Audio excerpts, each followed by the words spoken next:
love is a burning fire, stay, 'cause then the flames grow higher, babe. Don't let him steal your heart, it's easy, easy. Girl, this game can't last forever, why? We cannot live together, try. Don't let him take your love from you. You're no good, can't you see, brother Louis, Louis, Louis? I'm in love, set her free. Oh, she's only looking to me. Only love breaks a heart, brother Louis, Louis, Louis. Only love's paradise. Oh, she's only looking to me. Brother Louis, Louis, Louis. Oh, she's only looking to me. Oh, let it Louis. She's undercover. Brother Louis, Louis, Louis. Oh, doing what he's doing. So leave it, Louis, 'cause I am a lover.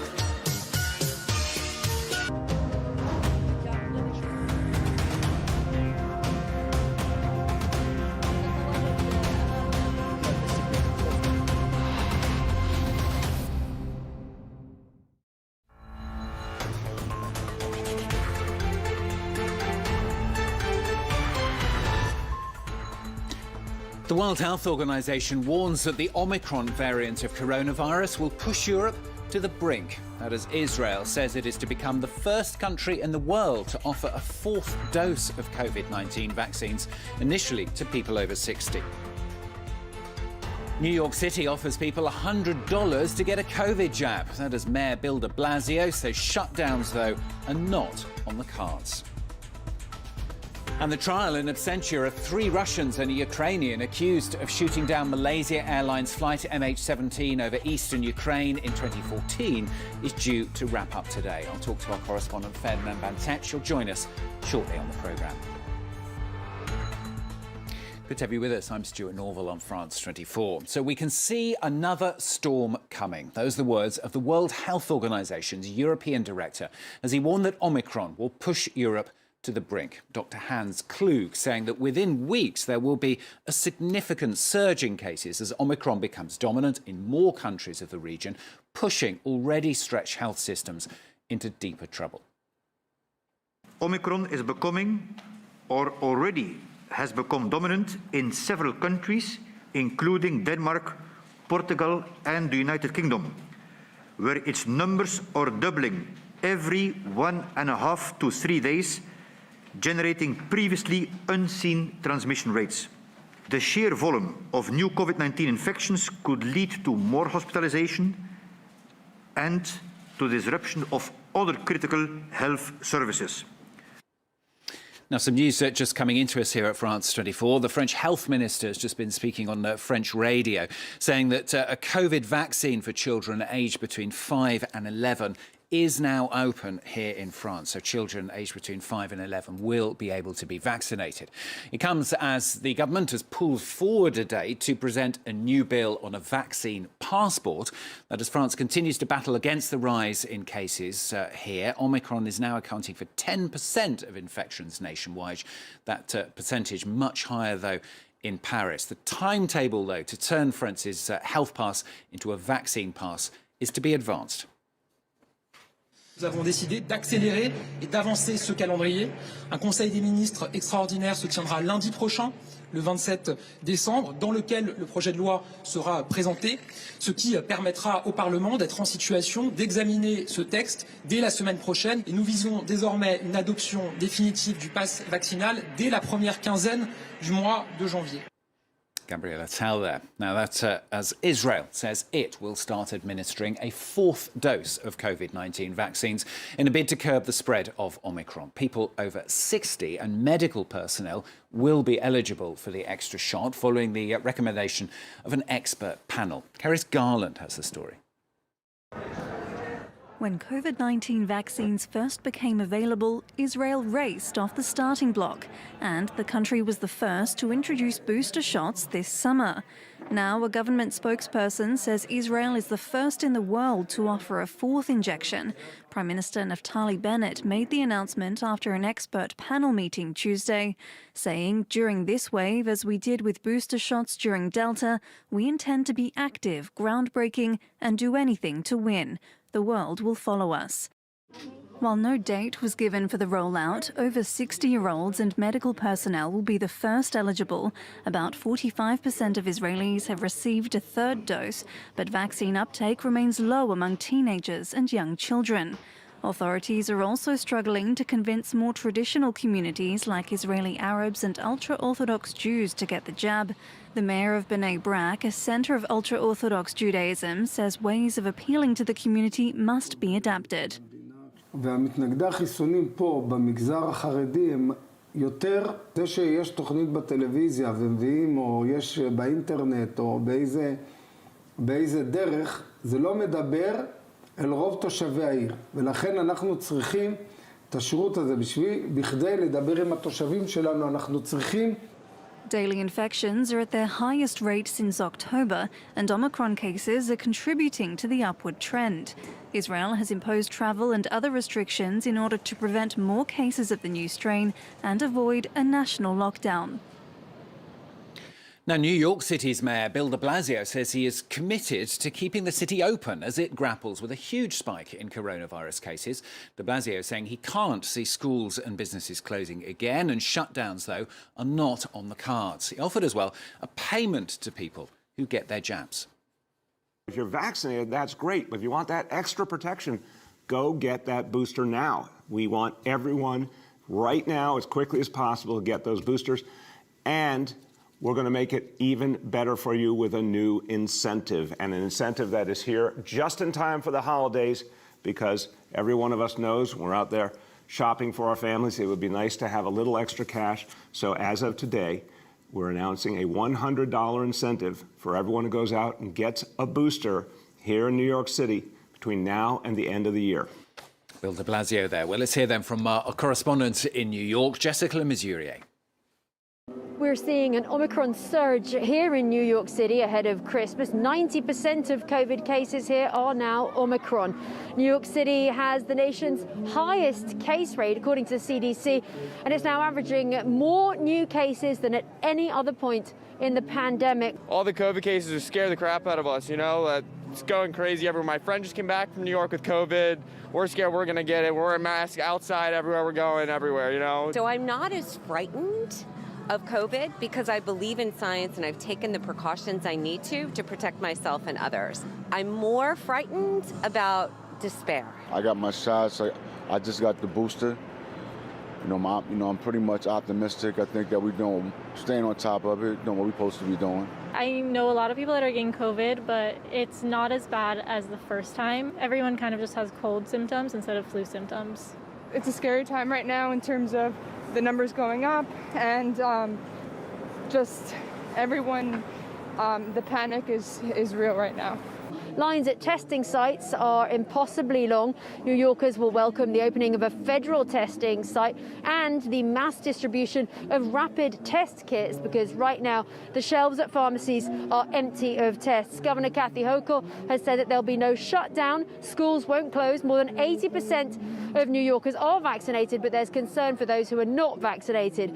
Mayor Bill de Blasio has announced that people getting a COVID booster before the end of December will get $100. So an incentive there. Broadway shows, including Hamilton, have been forced to close due to an uptick in cases, and even the Rockettes Christmas show had to close. De Blasio said that he's also going to be making an announcement this week regarding the New Year's Eve celebrations here in Times Square. For now, we expect a fully vaxxed crowd to be gathering here, but that could change. De Blasio has warned that the Omicron surge will intensify here, but the hope is that it'll be short-lived. Jessica Missourier there.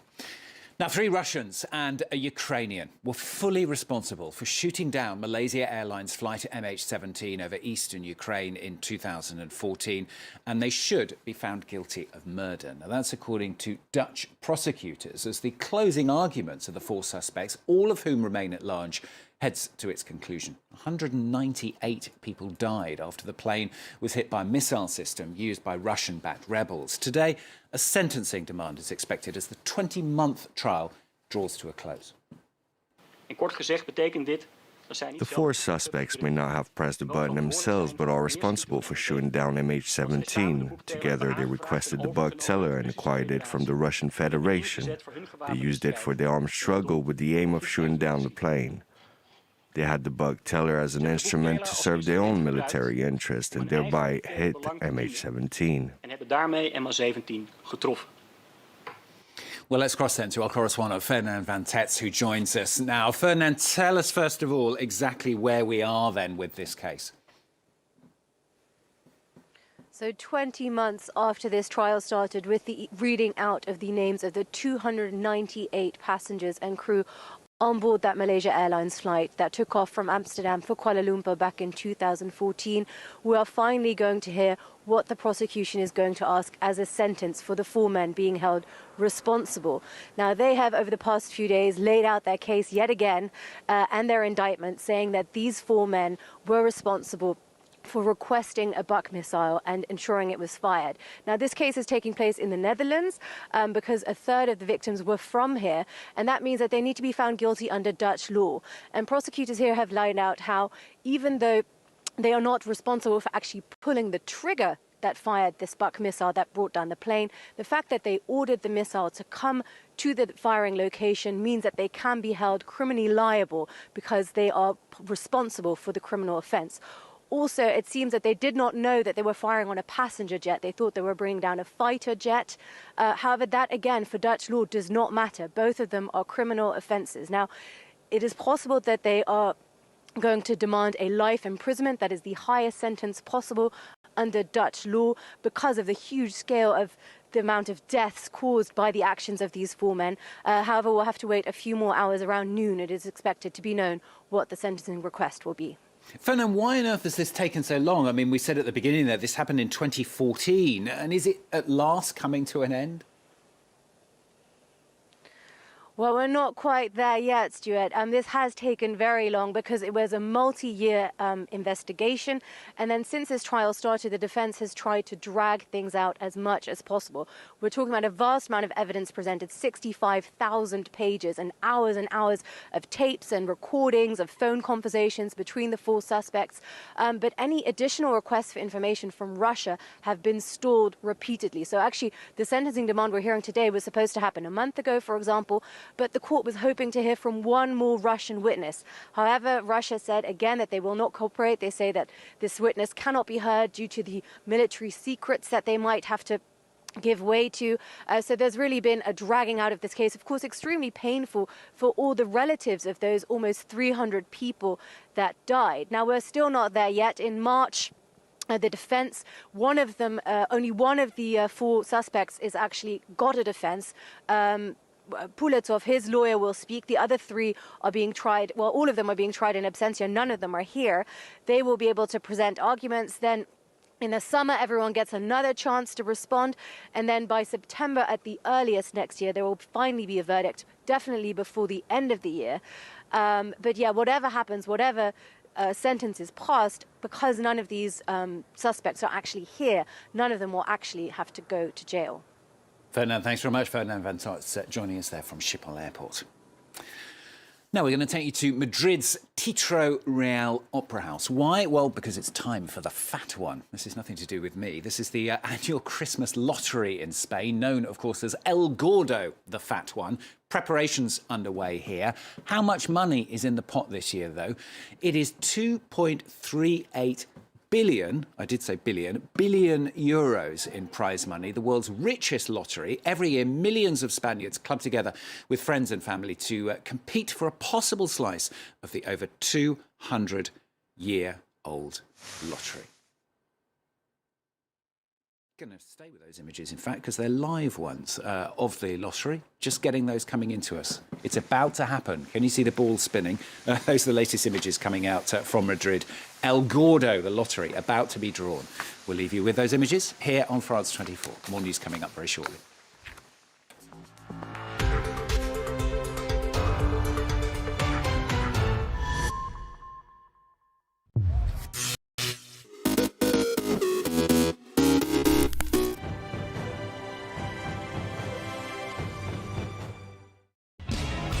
There's the horn, and the Rolex TP52 World Championship gets underway here in Palma, Mallorca. This is the event we've been waiting for quite a while. We've been starved of great yacht racing. Now we've got a World Championship with 10 top teams, 10 really passionate owners, and some of the best sailors in the world racing these incredible boats. TP52 World Championship really has it all in terms of a regatta. 10 really short, sharp, intense races and no handicap. So first past the post means you've won the race. Put all that together and you've got an amazing regatta. So the fleet all away cleanly and sailing hard to the top mark. Who to look out for? Well, Harm Muller Spreer's platoon are the reigning champions and they would certainly love to do the double. Yeah, the Rolex TP52 World Championship, that's the biggest event of the year, that's for sure. If you're winning a title, that could happen, I would say, but if defending a title or if you're winning it twice, 3 times or 4 times, that's even better. You can expect Doug DeVos and the Quantum Racing crew to be battling really hard. They've got their tactician Terry Hutchinson back from America's Cup duty, and you've got to bet this team is going to be firing on all cylinders to try and make it win number 4. The Rolex TP52 World Championship is a very special event, and we all want to win, me included, quite badly. And then there's Brunch. They've put together a good run of form recently. They've proved they're capable of winning races, and they could easily be a contender for a podium position this week. In fact, any of the 10 teams competing here this week have a chance of winning this event. Sled, Allegre, Phoenix are all capable of putting together a series-winning performance. In race 1, Phoenix finish ahead of Brunch Gazprom, and in race 2, the South African flag team do it again. Another first, this time with Sled taking 2nd place. So at the end of the first day, Sled and Quantum Racing are tied on 9 points, Platoon 2nd, and a great day for Phoenix. Just 2 points in this format where the lowest overall score wins. Yeah, perfect day for us, but day 1 out of 5, and we've got more breeze coming. I haven't sailed in a lot of breeze in these boats in quite a while, so it'll be interesting heading into the breezy days, how we go downwind in the heavy stuff. But we're at a perfect start, long way to go. Mallorca is the largest of Spain's 4 Balearic Islands, and Palma, the capital city. It has long been a favourite of visiting yacht owners and crews, and it's not difficult to understand why. In the last 15 years, Palma has grown into an international hub for the yachting industry. The huge harbour can accommodate the largest of yachts, both motor and sail. Palma is incredible. It is an absolute mecca for super yachts, and people ask why, and it's because you have absolutely everything that you really need here. You've got the industry, you've got the lifestyle, you've got the weather. It's also the expertise you get here. The yards here know how to look after boats. At the end of the harbour is STP, one of the biggest refitting shipyards in the world. This is where owners bring their super yachts to be serviced, repaired and remodelled. And it's booming. Right now we're in the high season, and as you can see, we don't have any room for an extra vessel. So we're happy to have all those super yachts in STP all together. And at the heart of this yachting haven is the RCNP, Real Club Náutico de Palma, Palma's premier yacht club. The club was founded in 1948 and today has a 2,000-strong membership and a reputation for organising first-class yacht races and regattas, from the Palma Vela to the Copa del Rey. Somos y estamos en el corazón de Palma y disponemos de una bahía que es de lo mejorcito del Mediterráneo. Todo eso unido a la pasión que tenemos por el mar y por las actividades náuticas y los grandes medios humanos de que dispone el club permiten realizar regatas como la Palma Vela hace 2 días y poder realizar hoy un campeonato del mundo Rolex TP52 de esta clase. Eso yo creo que es lo que nos hace ser un referente y diferentes a cualquier club de Europa. Day 2 of the regatta, and it promises to be very different from day 1. This is the first time that the Rolex TP52 World Championship has been held in November, and the autumn weather is posing an additional challenge for the team's strategists and tacticians. Oh, looking very different to yesterday. You know, yesterday was a pretty light onshore day. Today we've got offshore, pretty breezy. Could get some thunderstorms rolling through around midday. The range of the forecast is like 8 to 28 knots. Offshore, super shifty. So yeah, very different day. Head out of the boat stuff today, big time. Just before we start race 3, let's remind ourselves of how windward leeward racing works. So to look at the racetrack, we have a committee boat and a pin in, and that's the start line. So we go upwind for 1.5 miles, and we have what we call the windward mark. So we round the windward mark and go off on a little offset leg. That's to separate the boats so that they don't go round the windward mark and crash into each other. Then we race back downwind to the gates, and then back up to the windward mark, offset, and down to the finish, which is between the committee boat and the pin end. So here we go, race 3. The breeze is in, and this is going to be a tactician's day. Quantum have opted for a conservative approach, but Brunello are putting it all on the line. It's a matter to go in the water, sail well, sail fast the boat, try to be consistent. Then you need to take also some risk. You will not win World Championship if you don't take the right amount of risk and try to win races. I don't think it's about winning a lot of races, but I think it's about when you find yourself in the lead, you win those races. And when you are in 6th or 7th or 8th at a first top mark, you turn that into a 4th. That's what our focus is on. At the second windward mark, Brunello have lost their lead to Allegre. Now they'll be pulling out all the stops to get back in front. Quantum are playing it safe, but as they finish 3rd, Brunello are penalized for this charge for the line and drop to 9th. And in race 4, Brunello Gazprom claw back some of their squandered points. They cross the finish line in 2nd behind Sled. A 5th and a 1st moves the American flag boat up to 2nd place, tied on points with the regatta leader Phoenix, with Quantum racing in 3rd. It was really tough. You know, we went from the sort of mid-fleet to the front of the fleet in that last race, and that helped us with the points overall, but it's a long way to go in this regatta. 4 or 5 boats, it's super close in points. The 52 Super Series has long advocated a strict code of sustainable conduct by eliminating single-use plastics at its regattas. Every event stopover on the tour is an opportunity to spread the word, but here in Mallorca, they're preaching to the converted. The island has adopted one of the most ambitious green agendas of anywhere in Europe. On the outskirts of Palma, the Save the Med Foundation is running a campaign called Plastic Free Balearics, encouraging businesses in the hospitality sector to stop using single-use plastics. Here at Save the Med Foundation, we work towards the regeneration of the Mediterranean Sea. We work with applied science, education, outreach and policy change. Throughout the work that we do in the field, it's becoming quite obvious that we need to turn the tap off on plastic pollution because we're seeing it in all elements of our work. With more than 10 million visitors a year to the island, the program is part of a new strategy to help reduce the environmental impact. So today we're going to go and have a chat with Path, who runs agroturismo. It's called Ses Arenas. It's in a really, really beautiful part of Mallorca. We're going to go and see how her and her team are going with the Plastic Free Balearics program.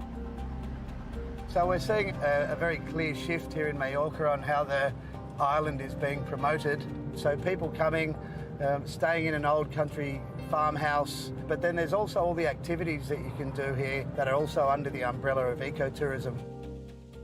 this shift can be seen in the island's tourism films, encouraging visitors to enjoy Mallorca's natural beauty and in so doing adopt a more caring and sustainable approach to the environment. The sustainability is something you have to believe in today, and you have to start changing things today, because otherwise there will be no tomorrow.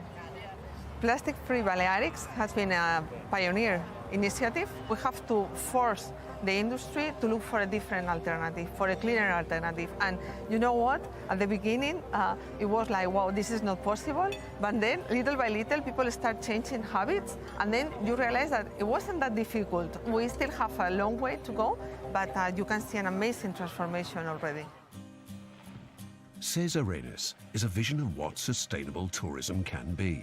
A repurposed farmhouse inviting guests to come to enjoy the natural environment and unspoiled beaches. And all within an environmentally caring framework that will ensure the island's future.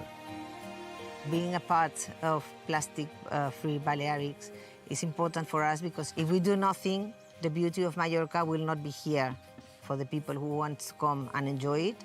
So we have to do something.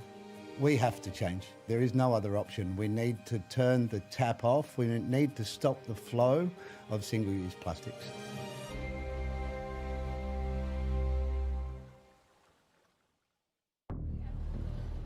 Day 3 of the Rolex TP52 World Championship, and the pressure is building as the regatta reaches the halfway point. Phoenix and Sled are both on 15 points, with Quantum Racing just 1 point behind in third. The regatta is precariously balanced. So here we go, race 5, and Phoenix fast off the line as we head upwind toward the first mark. Onboard tactician Tom Slingsby will be pleased with that start.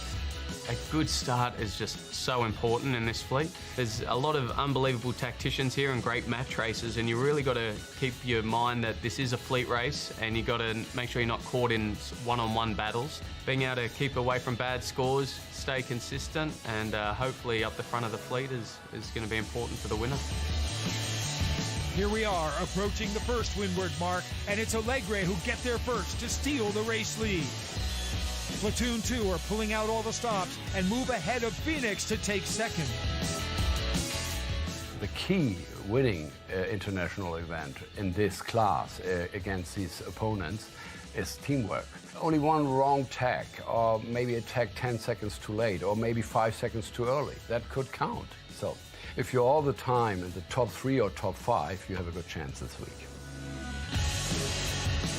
As they cross the line, it's Alegre first, followed by Platoon, Phoenix, and Brunch. A 6th for Sled relegates them to 3rd place in the regatta. But in the second race of the day, Sled come out with all guns blazing. They sail a faultless race, opening up a big gap over 2nd place Platoon, with Phoenix in 3rd. A consistent day for Phoenix takes them back to the top of the leaderboard, ahead of Sled. And 2 impressive seconds for Platoon move them up to 3rd, just 1 point behind the leader.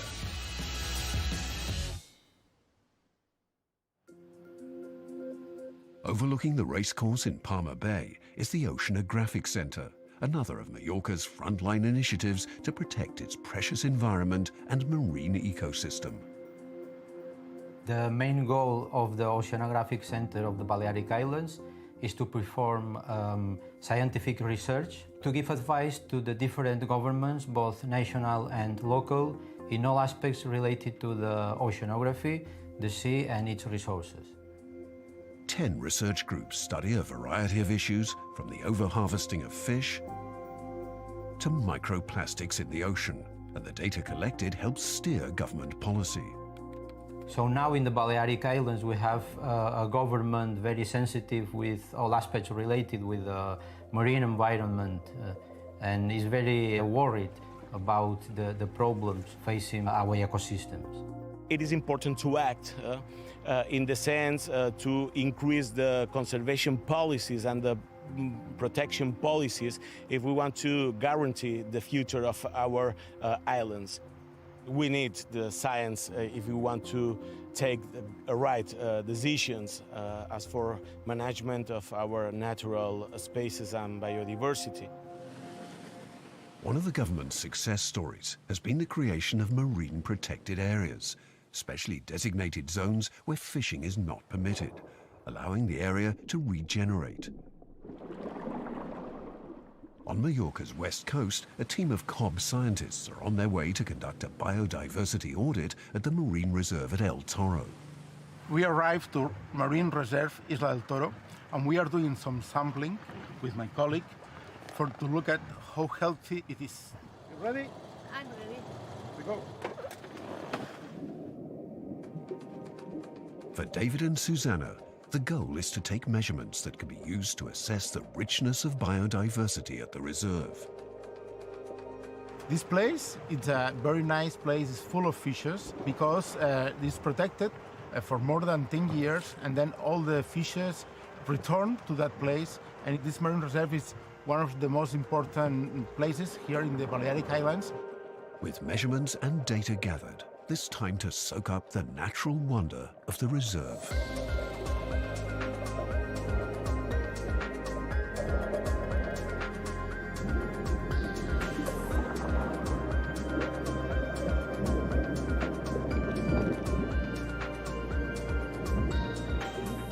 Oh, it was fantastic. It was full of fishes, large groupers, a school of fish, and then we are diving just in the Posidonia meadows, very healthy. I'm optimistic because marine protected areas are the best way to obtain a healthy ecosystem, and is the best solution to recovery of the health of our oceans.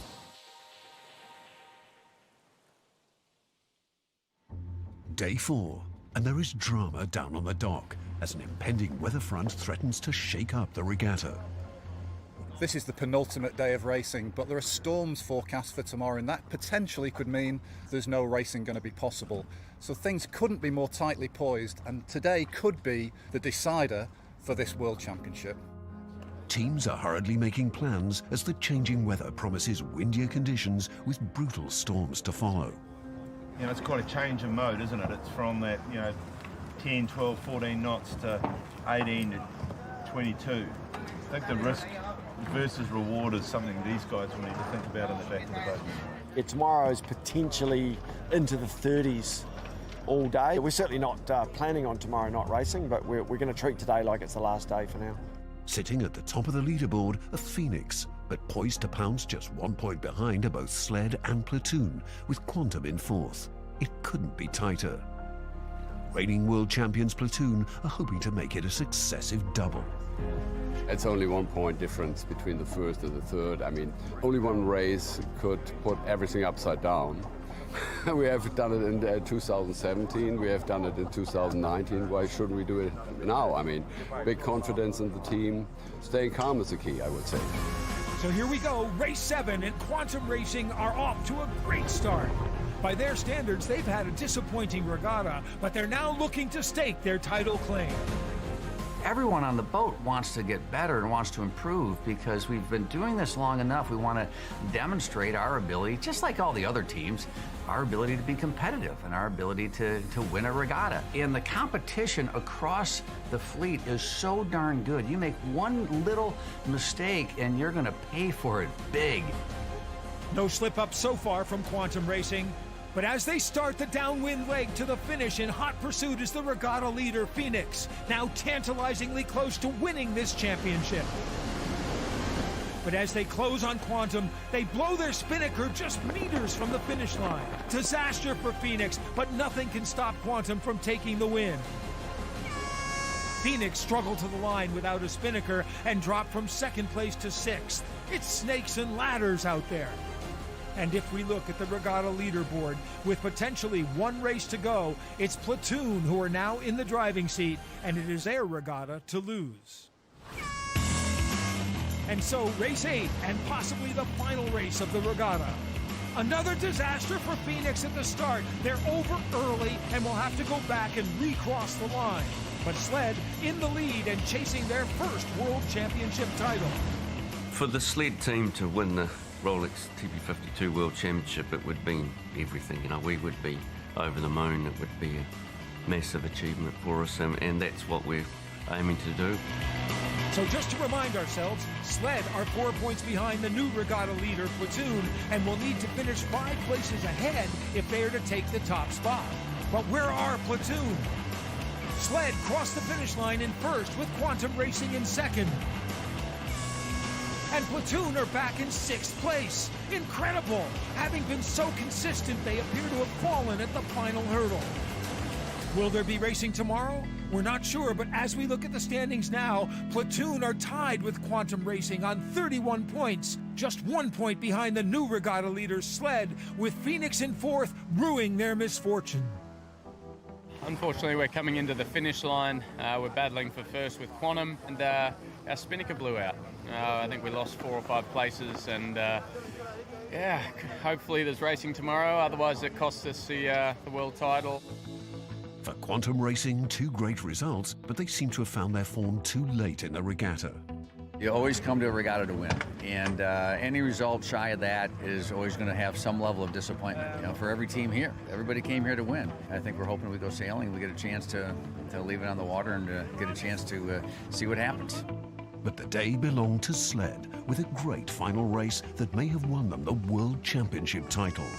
Going into today, if we couldn't have wished for anything more than end the day leading, because, you know, what more could we want with the forecast the way it is for tomorrow? Yeah. If we go and race, it'll be fun, and if we don't, we've done okay.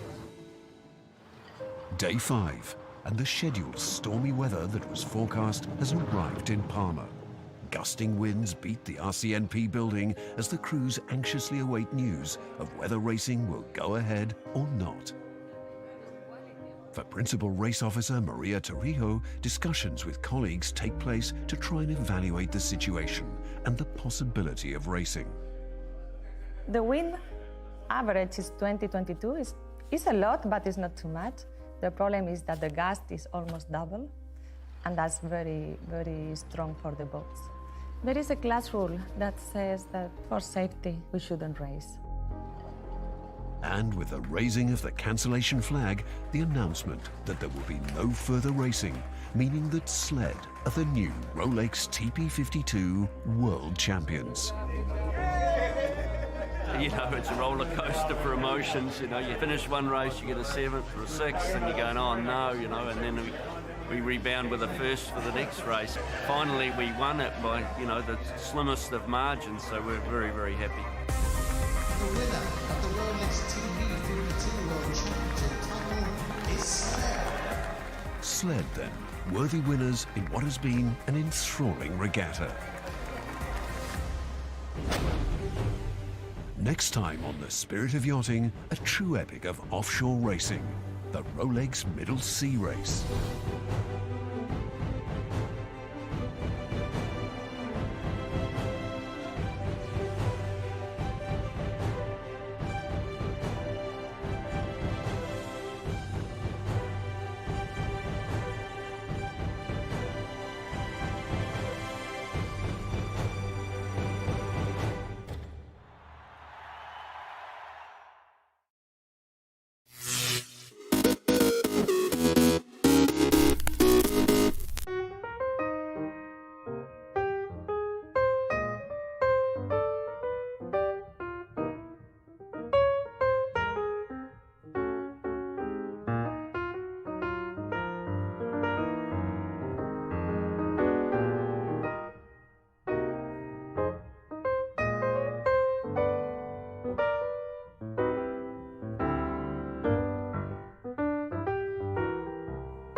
Right.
This is the universal sound of pool halls everywhere, and in 9 out of 10 of those places, you'll be playing a Valley or Dynamo pool table. Literally any bar you go into is going to either have a Valley or a Dynamo pool table in it.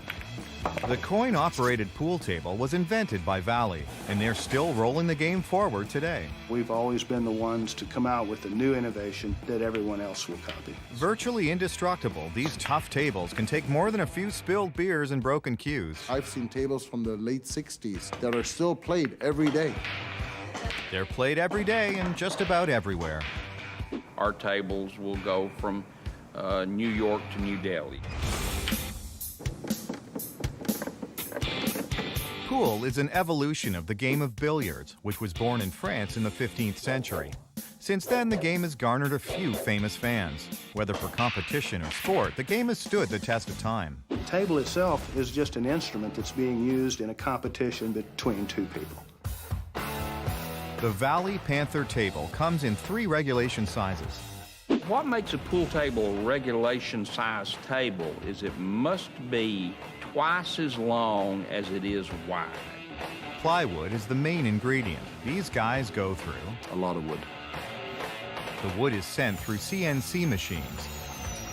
The exterior panels are laminated under a cold press at 60 to 80 psi.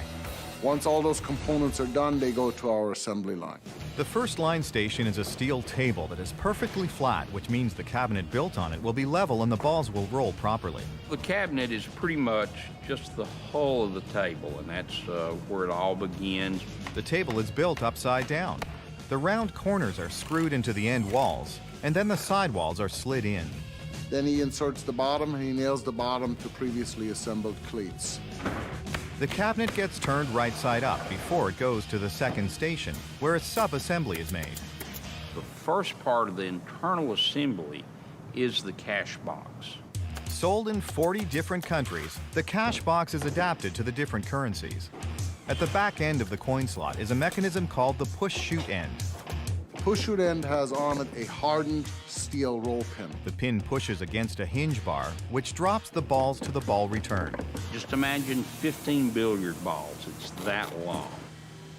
The cue ball has to be separated so that if it's scratched during play, it's returned to the players. Valley uses magnets to separate their cue balls. Valley invented the magnetic separation process. The cue ball used to be slightly heavier or larger than the rest. Now they use magnets. There's a magnet built into one side of it, and it'll pull it over a pivot point and allow it to drop and come out a different hole than the rest of the balls. When a ball drops into one of the pockets, it enters a system of canals called the spider. A slight variance, this spider only has 6 legs, one for each pocket. So the balls come in through the spider. They get to the turn ramp, they make a 90-degree turn, then they make a 45-degree turn into the separator, another 45-degree turn into the ball trap. The spider was invented by Valley in the 80s, and it comes to them from an injection molding press in Indiana. Before the spider, we would literally build wooden ramps coming from each hole to a center ramp. Nothing gets stuck in a spider. If chalk or something bigger falls into the pockets, the balls will push it along until it falls down slots in the spider. Once the spider is in, the table is now ready for the top frame. One of the most important part of the table is the top rail. Yes, it is. It's got to be perfectly flat and straight. Once the top rail is flat, it's glued and clamped to the table and tested for levelness again. If there's a gap in between it, what we're going to do, we're going to ask you to use the clamps to level the table out to make sure it's flat. Once the clamps are adjusted to have a perfectly flat frame, it's good, perfect. We screw the frame on. Next, gully boots are added to form a transition between the pocket and the spider.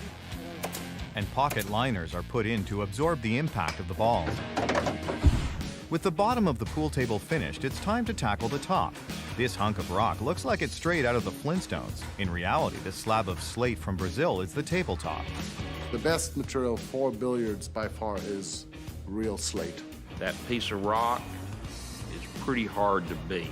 Slate gives the weight needed to hold down the table and provides a great playing surface. We check every slate before we put it in the pool table to make sure it's within 20 thousandths of an inch of perfect flatness.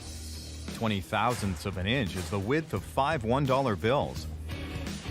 The rock also has to have a consistent thickness. For this table, it's 3/4 of an inch. If it passes a certain part of this gauge, it's unacceptable. It's got to be perfect slate. Once the slate has passed inspection, it's covered in fabric. Professional tables use a finer cloth for speed, but typical bar tables use cloth made of Australian sheep wool, coated in Teflon for durability. If a beer's dumped on it, you just take a bar towel and sop it up. It doesn't absorb it. It's great stuff. They go through about 9,000 to 10,000 yards of cloth a year. That's more than twice the width of Manhattan Island. It's cut and glued to the slate. He folded the edge down here, glued the bond to the slate. He's going to stretch it out. This way it's a real tight fit. The fabric is stretched over the slate, ensuring that there are no wrinkles and no flaws. Now the slate is complete. The rock has to be lifted into the table by machine, as it weighs about 350 pounds. It's heavy.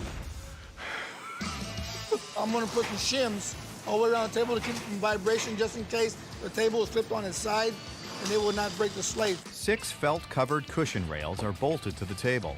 Cushion rails help balls rebound off the sides while keeping them on the table. The cushion rails have a dual-density pad made of gum rubber, which is a mixture of rubber and clay. In years past, rail rubber was softer than it should be, but then they would use a piece of cloth to stiffen it up. These days, they know how to do it right.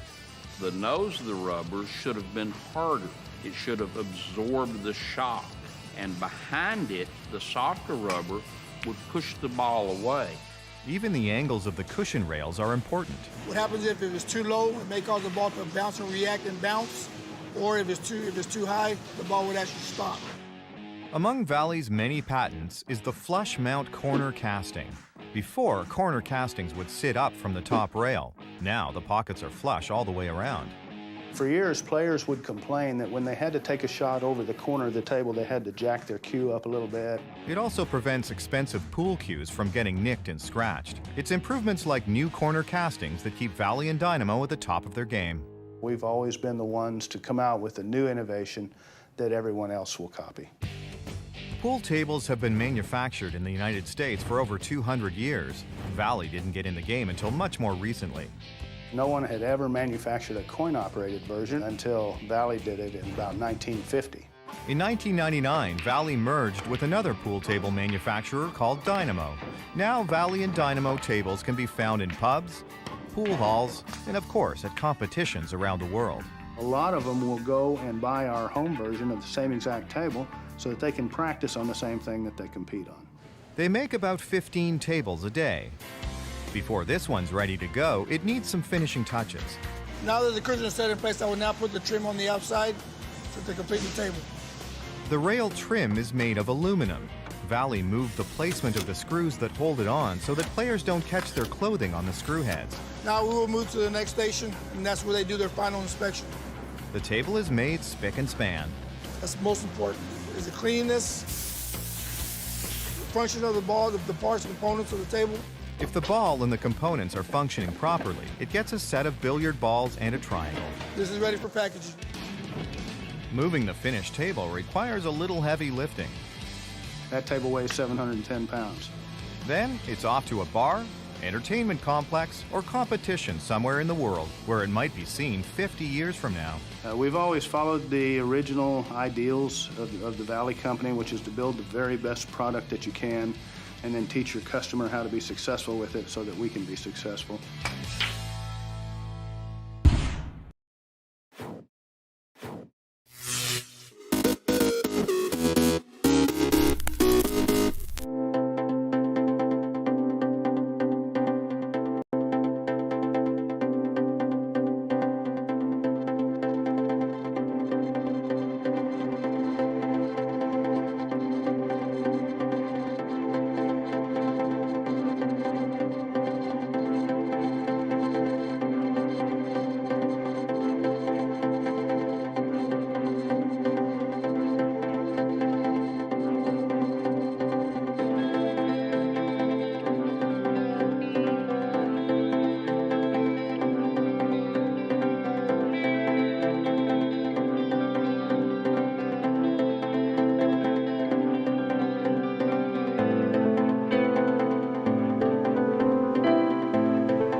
National Coronavirus Command Council has decided to enforce a nationwide lockdown. That's not what they really said. You ready? We'll see. That's a yes or no question. Yes. Are you sure? No. Huh? What? Look at a guy. Cool. Hit it. First things first. The rules are simple. Hey, what's rule number 1? Party? No, not party. Whoopsie, I forgot the seatbelt rule. Oh, so she knows the rules? I told her just a few of them. Well, now it's a party. Awesome. Oh, boy. Oh, yeah.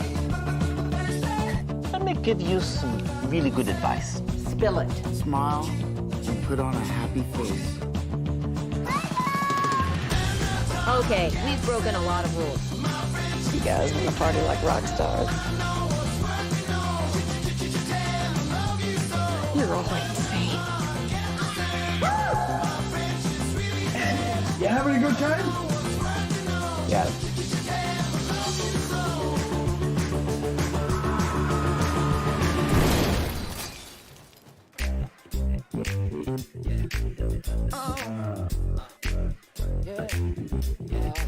I can't stop the. I can't stop the. I can't stop the. I can't stop the. I can't stop the. Nothing I can see but you when you dance, dance, dance. Feel good, good creeping up on you, so just dance, dance, dance. All those things I shouldn't do, but you dance, dance, dance. Ain't nobody leaving soon, so keep dancing. Everybody say.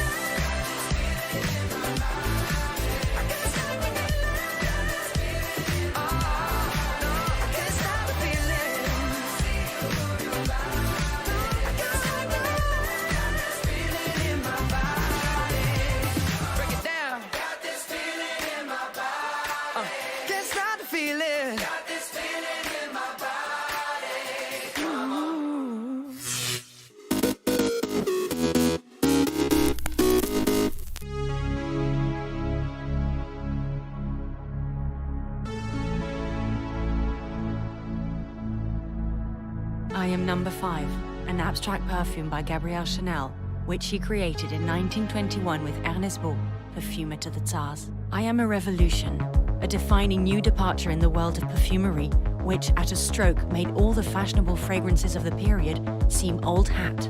Gabrielle Chanel came up with a perfume like no one had ever before imagined.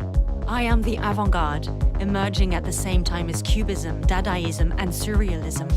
I am their olfactory counterpart, and like them, I break the codes. Like them, I write a new language and invent a collage of scents. I am the first abstract perfume.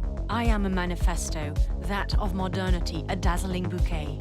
Mademoiselle boosted the jasmine, the ylang-ylang, and the rose, yet no single identifiable note is left in my wake. Thanks to the magical alchemy of the aldehydes, I throw people off the scent, not evoking any one flower to become a woman's fragrance with a woman's scent. I am a mystery, the best known yet most enigmatic of perfumes. My formula is Chanel's best kept secret and the most successful fragrance in modern perfumery. This cloak of mystery has propelled me from celebrity to posterity.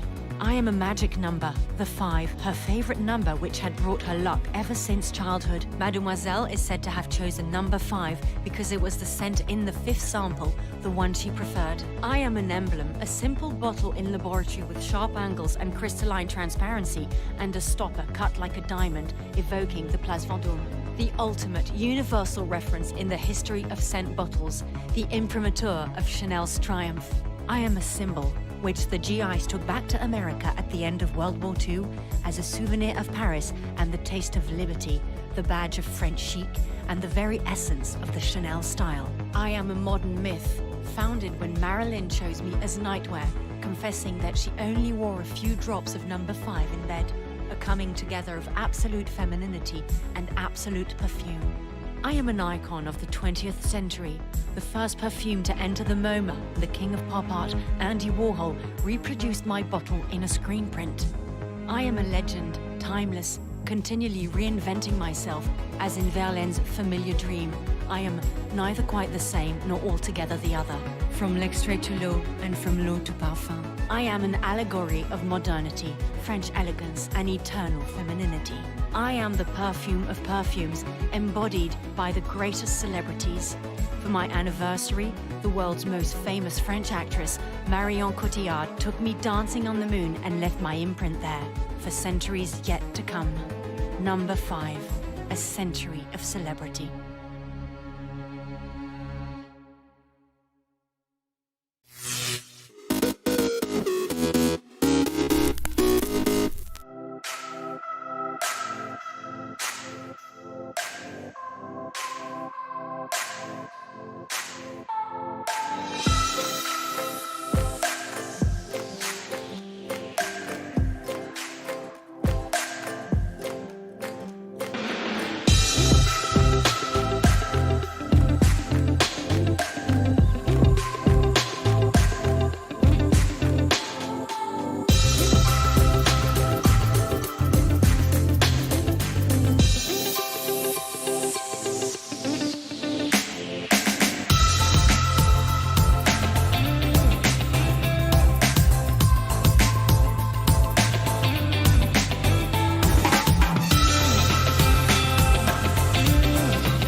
Good, how are you?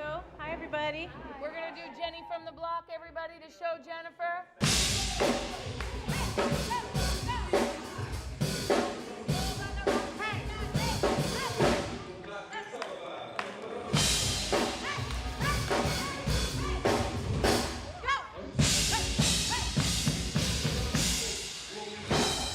Where's the energy? Where is the energy? Come on, kid. Hold, mounts roll in. I'm girl, I thought I told ya. Rock it out, girl, step, boom, go hold. That's just me. Crack, nothing phony. Don't hate on. One more time. Okay. It is so important to be, a part of something like Global Citizens. I mean, Jennifer has such an insanely crazy schedule, but when she got the call, she's like, well, we have to make time. This is bigger than all of us. It really is. I think a lot of times when people watch a performance, they're like, wow, that was amazing. And they don't think about all the little things that have to come together to make something like a masterpiece. From lighting moments to what the video content is playing. And like, she wants to make sure that the fans are feeling her energy while she's performing, because there's 60,000 people in Central Park. You remember the 60,000 people in the audience, the nostalgia of that I song. always remember the 60,000 people in the audience. That's all I think about. It pays homage to her coming home to New York, and it feels a little retro, but we want to modernize it. So we did the modernizing and fusing those two worlds together with Dolce & Gabbana. So it's like high fashion meets New York. When working with Jennifer on a show, it always starts with the set list. We got to know what song we're going to start, what song's in the middle, what song's at the end. Now we have an opening, and now we have a closing. So we're winning right now. That's what we do, baby. That's what we do. Set list is the most important thing. Putting them in the right order determines the story, and the story determines the direct communication and connection with your audience. I want to start with I'm Real and end with Ain't It Funny. It's a better ending for Ja, I think, and it'll be up more for the audience and coming out of All I Have. Got to be ready for anything. See, set list changes. Roll with the punches. Set listing is so key. So she knows how to do this. She is a storyteller and director, going in with something fresh and new and then throwing it back. She's bringing in special guest performers and then ending it with something that makes you look towards the future of her career. On My Way, which is from her new movie called Marry Me. Beautiful song, beautiful movie. I think it just speaks to her so much right now. She always reflects of where she's at in her life. We're always on our way back to something. Global Citizen is doing so much to give back to people that are waiting there. We're on our way. We know this is what this event is about. So there's kind of like two meanings, and I think it feels perfect. New York, y'all not ready for this. Jen is coming.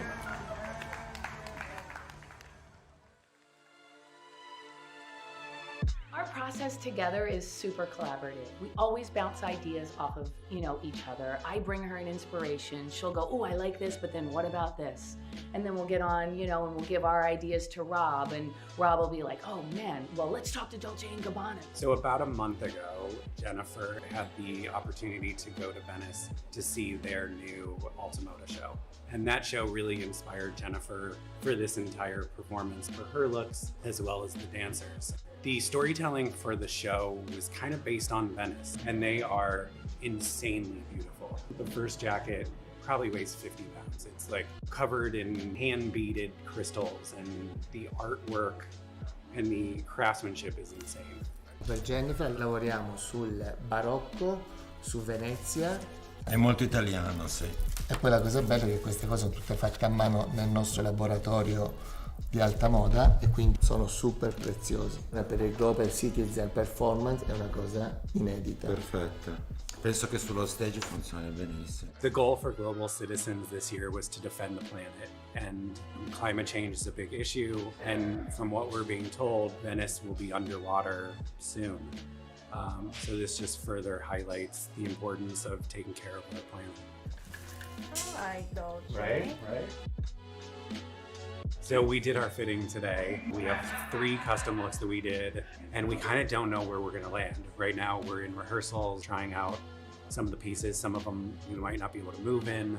Some of the lengths of the jackets we might need to shorten. What's always important with Jennifer, and what I always like to prepare for, are changes. You can start off with one idea, and then more than likely Jen is going to want it to be slightly different. I thought you had different pieces besides this. We do have brocade pieces we can sort of Where sprinkle are they? in. We're gonna fix this right now. Yes, Kim. Like you were born royal. Can you find that for me? Yes. Now you whisper into his ear. Claudia, your elbows have to be all the way open. Much better now. You think that it's going to be one thing, and then it'll magically become something different. It just starts to grow. It's like a flower, it's like a tree, before, it's like starts like a baby, and then it gets branches and wings, and before you know it, we're flying. Dressing Jennifer Lopez is a dream. There's no one like her.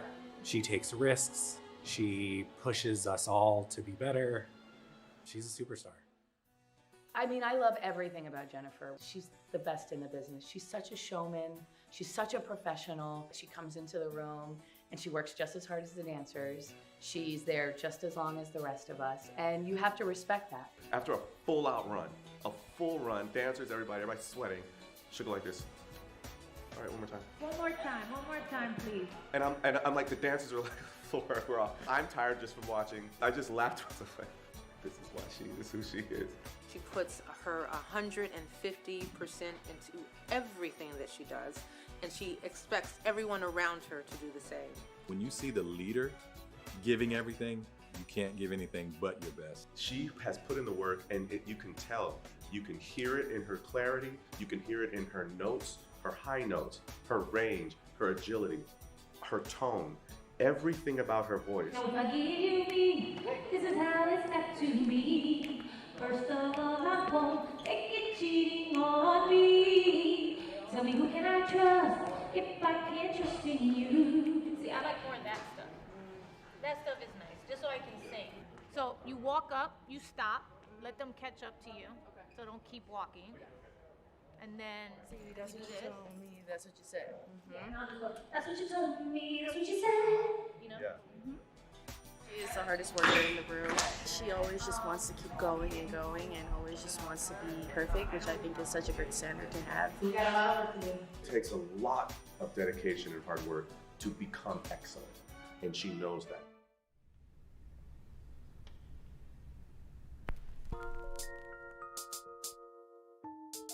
We have never really truly performed Glad. I'm excited for it, A, because the song is amazing. The music video was so iconic, and her as a dancer, where she was then when she shot the video, I mean, she smokes it.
It's the same dance I'm doing. I mean, I'm gonna try. That was 18 years ago. You still got it. You know I still got it. Motherfucker, you know I still got it. I will not let the family down. No. They're gonna play them side by side and be like, oh. Yeah. So just give me I'm ready. I'm ready for the internet.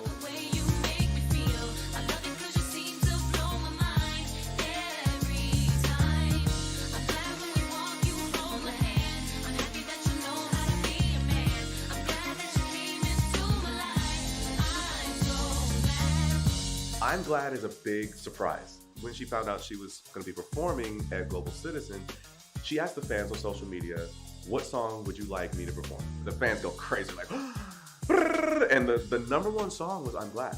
That's really cool to let them decide what they want to see her perform. So she designed this performance specifically for this show. The running playful joke of the Gen Camp is she has so many hits. We would always say, why isn't she doing I'm Glad? So to finally do that song, we're like, oh, the groove on that song is killing.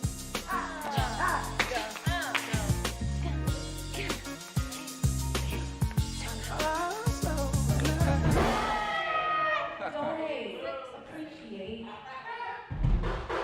and congratulate.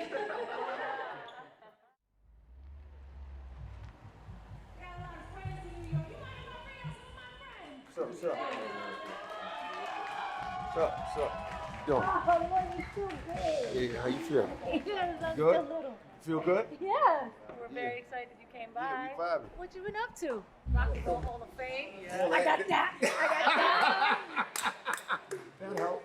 You know what I mean? That helps. Yeah. You know what I mean?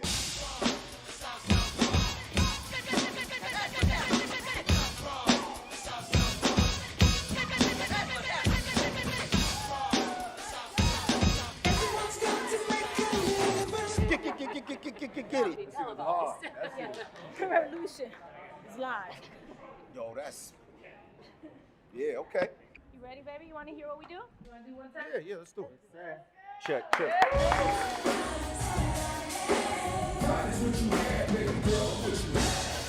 You know, it's her hometown and she has friends. So that's the part of this performance I like.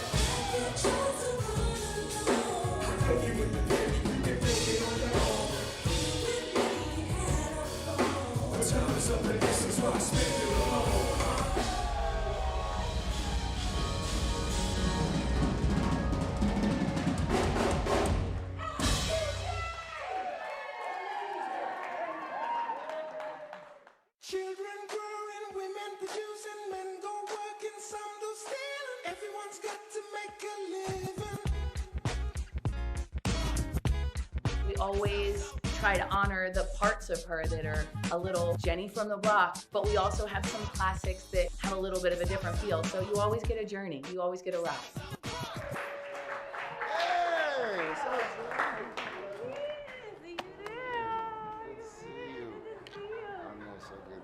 How you doing?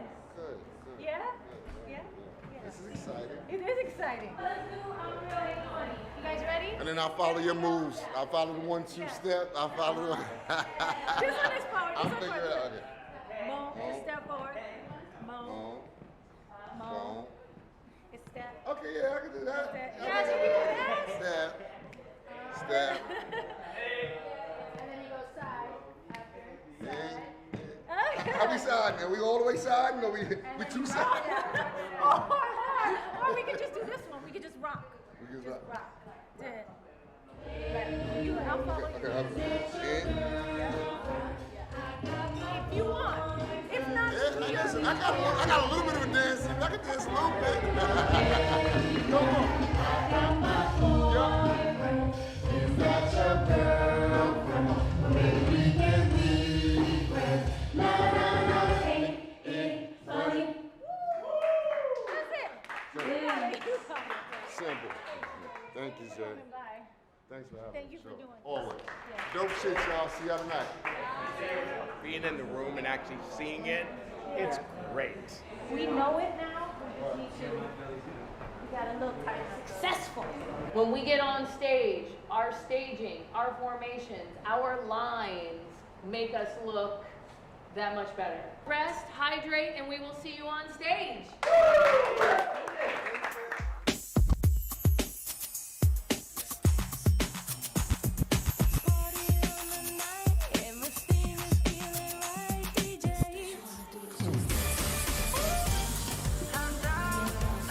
Let's go, New York!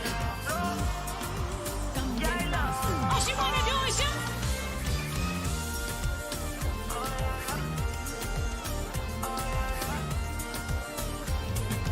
All she wanna do is just... We do like more than 50 different images of how the set should look. So it's all LED, so we can change the content. So everything can be a different world. So she's gonna be revealed on top of the lift, and then she comes down and she starts doing the choreo. She's involved in every single detail. That's really amazing because not every artist does that. And then she wanna see all those different animations and see the renders. Let's see this version, let's see this version. So that's kind of the process is, and then it's like a puzzle. We go here, and then we become a big picture. How's it looking, Big? Great. Maybe stay on me there for the little body rolls, Okay. or go for the whole picture. The whole grid. Yeah. Square on. Yep. I would like to see some of the choreography a little closer there. There's a lot of wide shots, which I'm sure at this point in the show you will have seen a ton. You know The Devil Wears Prada? You ever seen that movie? Yes. Or Yes, you're yes, too yes. young for that? I don't know. I love Anne Hathaway. Okay, so you know how she always goes, she's in her office, she's like, where are the bells? Like, where the f is everybody? Why are people not doing what this? But that's me. Can we just do that one more time and then let me just get a wider of everybody.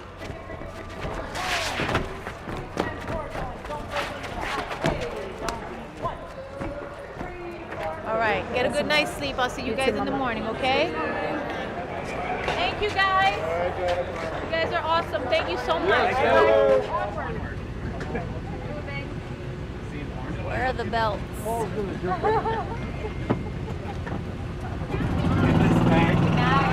Right here.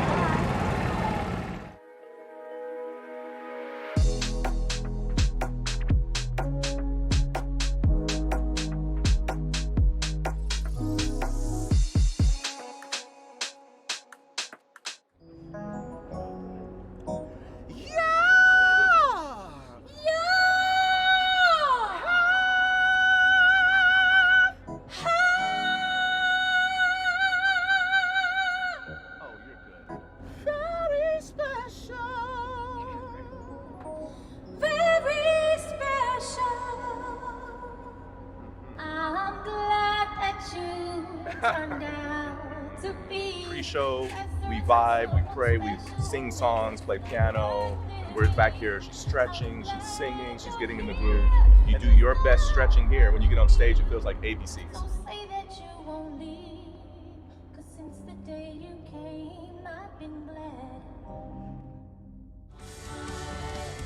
feel so lucky to be around so many beautiful souls. Thank you for doing that for me. Let's just live in the present, in that moment. Let's have fun out there. Each and every one of you are amazing, and I love you, and we are going to squash it. Let's go.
December 22nd, 1989.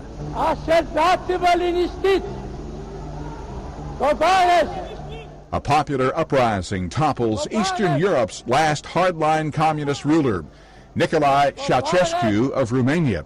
Days later, Ceausescu and his wife are tried and convicted by a military tribunal, then promptly shot by a firing squad. 2001. Richard Reed tries to set off explosives in his tennis shoes aboard an American Airlines flight from Paris to Miami. But flight attendants and Reed's fellow passengers subdue him. Reed later pleads guilty and receives a life sentence in prison. 1894. Alfred Dreyfus, a French army officer, is convicted of treason in a court-martial. But the case against Dreyfus, who is Jewish, triggers worldwide charges of anti-Semitism. Dreyfus, who insists he's innocent, is eventually vindicated years later. And 2000.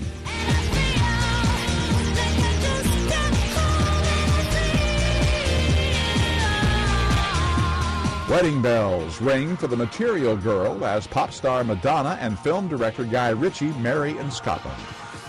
Today in history, December 22nd. Ross Simpson, The Associated Press.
The National Coronavirus Command Council has decided to enforce a nationwide lockdown. I want to punch you right in your dumb face right now. We want to fight bad guys. It defines who I am. I'm gonna have to get dirty. Oh, no, that's personal. Come on, honey, let's just keep it fun.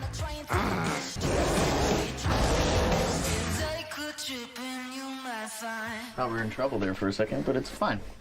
We're fine. There's no, like, real magic in the world, right? Maybe. Snowy, look at this. this way. Hey, look, if I was drunk, would I be able to do this? What an outfit. Thank you. I thought it might be too much. Are you gonna walk me home or what? Good question. Wrong answer. She's right there. You're not gonna do anything? What are you, an idiot? Don't call me an idiot, Dixon. I didn't call you an idiot. I asked if you was an idiot. This is breaking and entering. We haven't broken anything. Well, that's just great. Oh, what a day. What a lovely day. It's actually quite good fun. Yes. That's it. We've run out of options. Just pretend to be dead. I'll be here. Oh my God, please help me. You know this is pathetic, right? I'm just going round and round in circles. Take your hands off my lobby boy. Have you lost your mind? No, ma'am. But you about to.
Firstly, your typical day will start around 6 a.m.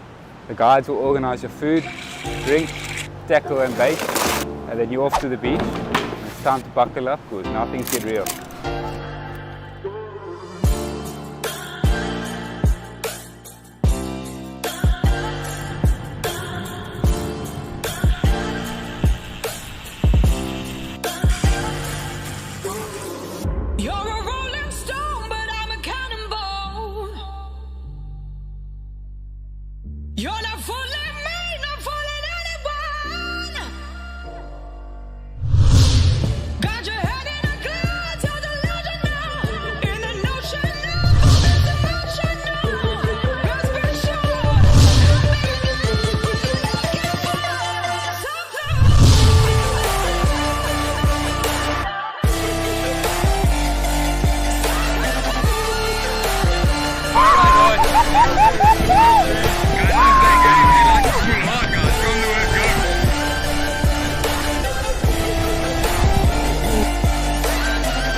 What a stunning fish. You happy? It is, yeah. I'm very happy. Come fish with us here in South Africa.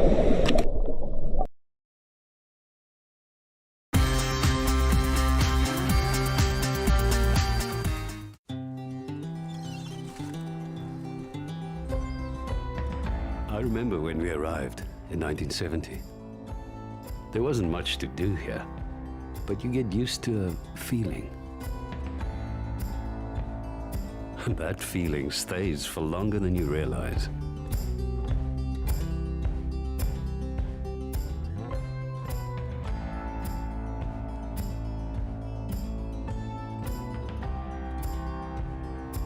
So there's a very good reason to stay. I want to share that feeling with others.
The Cognac region, 100 kilometers to the north of Bordeaux, covers an area of almost 80,000 hectares, a surface larger than the English county of Middlesex.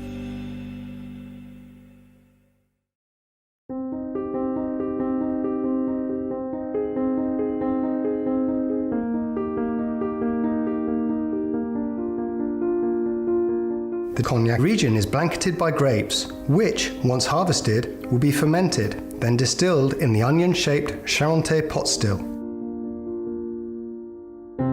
The distillation process concentrates the liquid, which explains why such a large area of vines is planted. However, the quality of the grapes produced will depend on where in the region they are planted. The best grapes come from Grand Champagne, a sub-region with similar chalky soils to those found in the Champagne region. Other sub-regions are Petit Champagne, Borderies, Fanbois, Bonbois, and Bois Ordinaire in descending order of quality. After distillation, the clear spirit, or eau de vie, is run into oak casks to mature, a process which contributes to the majority of the flavour of the finished product. Cognacs have a distinct set of aging designations, the most common of which are VS, also known as 3-star, VSOP, and XO, indicating minimum time in oak of 2, 4, and 10 years respectively. The designation refers to the youngest cognac in the blend, which can be a combination of many individually matured eau de vie.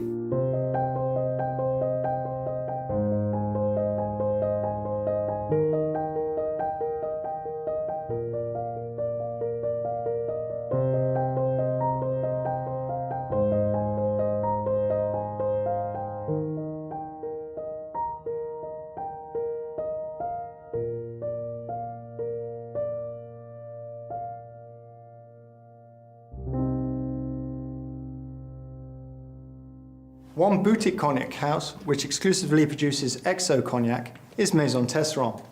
Founded by Abel Tesserand, who acquired the property and began his collection of rare and priceless cognacs in the late 19th century.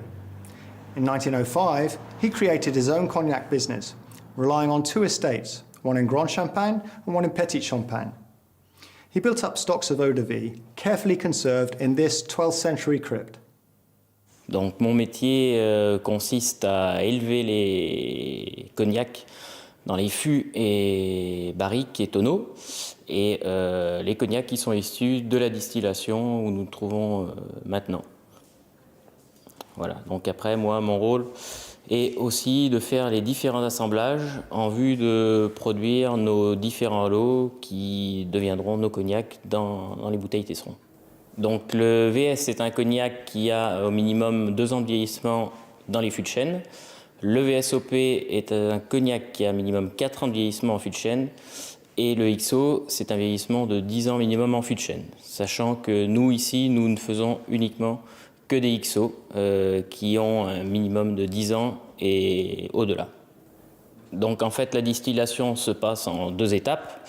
La première étape, on met des vins dans les chaudières pour obtenir un premier liquide qu'on va appeler le brouillis qui va titrer à peu près 30 degrés d'alcool. Et la deuxième étape, on va mettre le brouillis qu'on a obtenu lors de la première distillation dans les chaudières pour obtenir l'eau de vie qui elle va titrer environ 70 degrés d'alcool. Donc l'eau de vie de cognac, c'est un alcool qui est distillé, il va sortir limpide à la sortie des alambics, il va être transparent. Et pour le cognac, il est issu du raisin. Nous avons 3 cépages qui sont l'Uni Blanc, les Folles Blanches et les Colombards, qu'on va élever après séparément. Et cette eau de vie se situe dans une appellation contrôlée, qui est l'appellation du cognac.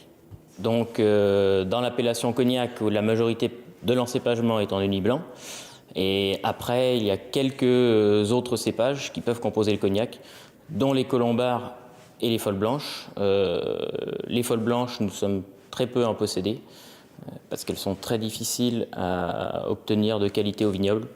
La pourriture peut s'installer très vite et on peut perdre la récolte.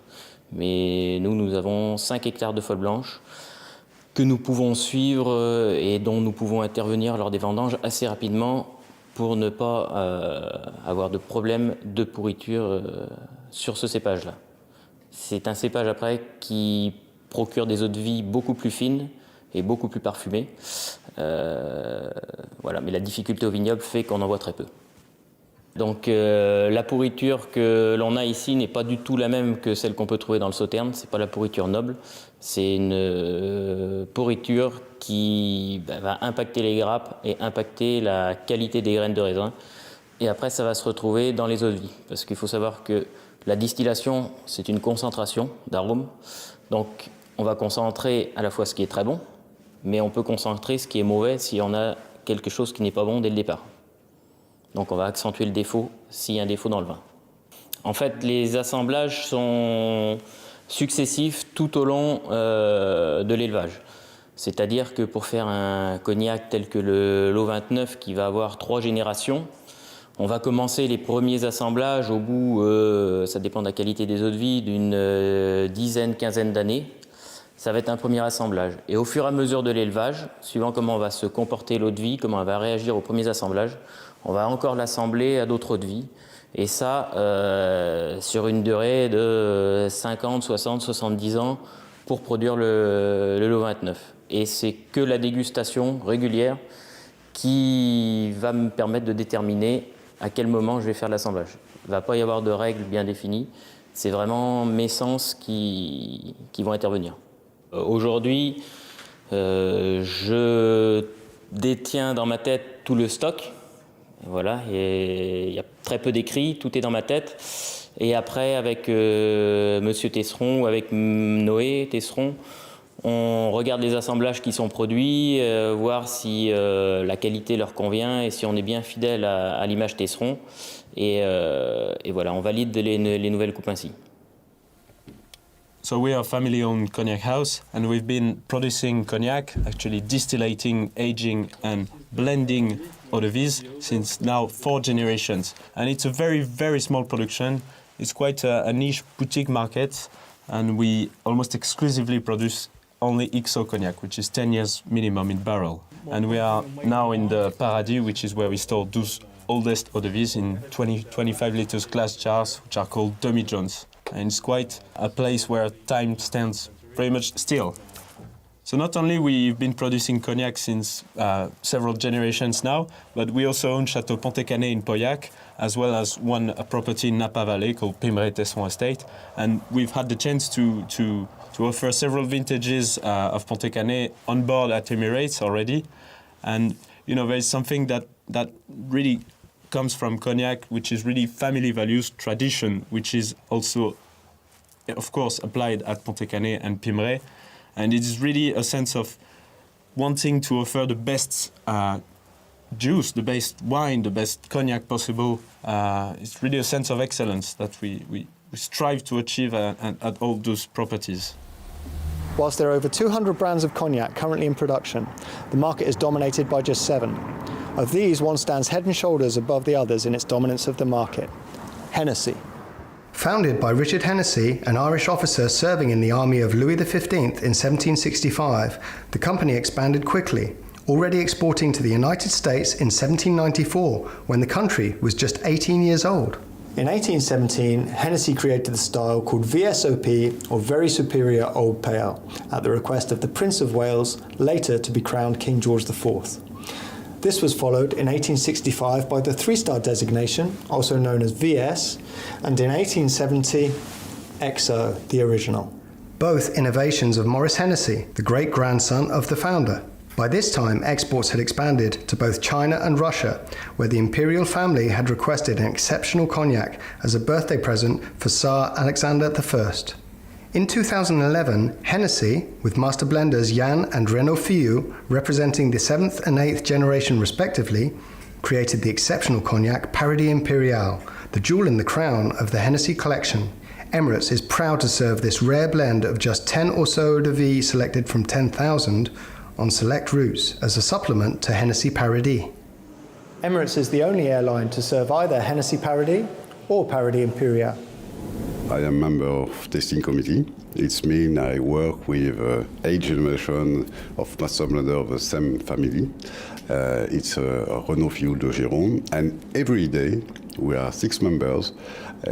We have to test 50, 60, 70 samples. Why? To make the selection. Because it's a distillation of wine, so it's like a wine. Some of them have very good aromas, but have no potential to age long time, okay? And some of them need time to age, very long time. So the selection is very important to know with the eau de vie what we are going to do. If we are going to use it to make a VS, or to make a XO, or to make a Paradis, or to make a Paradis Imperial. And we test every year 10,000 samples. Paradis is very special because Paradis was created in 1979 by Mr. Maurice Fillou, the sixth generation of master blender. And why? He decided to create a special blend because he was a music lover, and he decided to create a symphony, like a symphony. Yeah? And so the blend, it's a blend of, you have more than 100 eau de vie in the blend, and the eau de vie was selected by his grandfather, so some of them have more than 100 years old. You have around 100, it's a blend of around 100 eau de vie. We have in the testing committee to make exactly the same blend, the same colors, the same nose, the same taste. And at the beginning, the eau de vie selected are very specific to make this blend. Why? Because this blend, we age at the beginning in new cask from Limousin, very good. The selection is very important of the cask also. All is important. And the eau de vie are very round, very silky. At the beginning, so new cask, after you age in cask of 270 liters, cask of 10, 15 years old, and after 50 years, we age eau de vie in a big cask, what we call tierçon here. It's a cask of around 580 liters. And so we have to be patient to make this blend. And thanks to the generation before, because they selected before all the eau de vie we can use today to make Paradis. So some eau de vie come from the founder cellar, so very old cellar, created in 1774. And the typicity of this blend is the spicy aromas, because you have some passion fruit, candied fruit, and you have some dried roses, you have honey, you have a lot of aromas. But a lot of fruit, and only the time can give these aromas. Okay, so you have to be really patient. Paradis Imperial, it's a very special blend created 9 years ago by Mr. Yann Fillou, second generation of master blender. And Mr. Yann Fillou decided to create the most elegant blend possible with the stock selected by his predecessor. So, with the testing committee, he decided to create a special blend. And the eau de vie are really different. Why? Because, imagine, when we test 10,000 eau de vie every year, only 10 on 10,000, only 10 on 10,000 have the potential to make Paradis Imperial. And these eau de vie are really, really the top.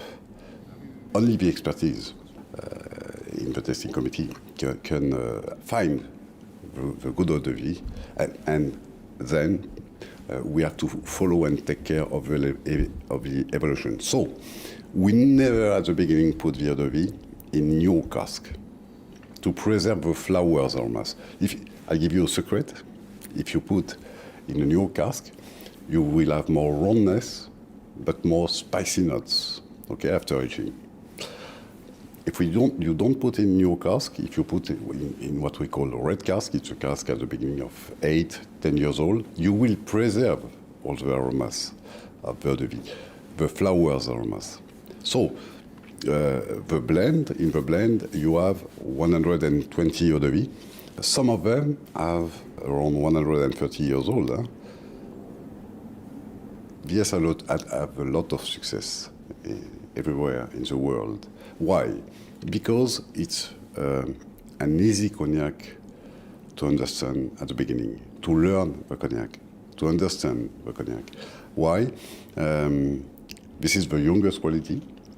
By law, yes, it's minimum 2 years old in cask. But for NSC, we use eau de vie from 5, 8 years old. Why? Because it's impossible to make a blend with 2 years old only, because it's too strong. And what makes the success of Hennessy is the roundness of this blend, because it's very round, very easy to understand. And in this blend, if you smell it, you smell the fruit of the grape after distillation, of course, and you smell grilled almonds, for example. And of course, we have a lot of work. We take care, and we take care of this blend in the tasting committee, because you have to start with BS when you don't know cognac. So it's, for me, one of the most important to start. Across all three classes, cognac is a staple of Emirates Spirits' offering. This profound and complex spirit is perfect to relax with, meditate over and enjoy as Emirates transports you smoothly to your destination. We return to Bordeaux for our next stop and visit the sweet wine producing region of Sauternes. Join us there on the Emirates Wine Channel.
The number you have dialed is not in service at this time. The number you have dialed has been changed.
our studio. And in today's news...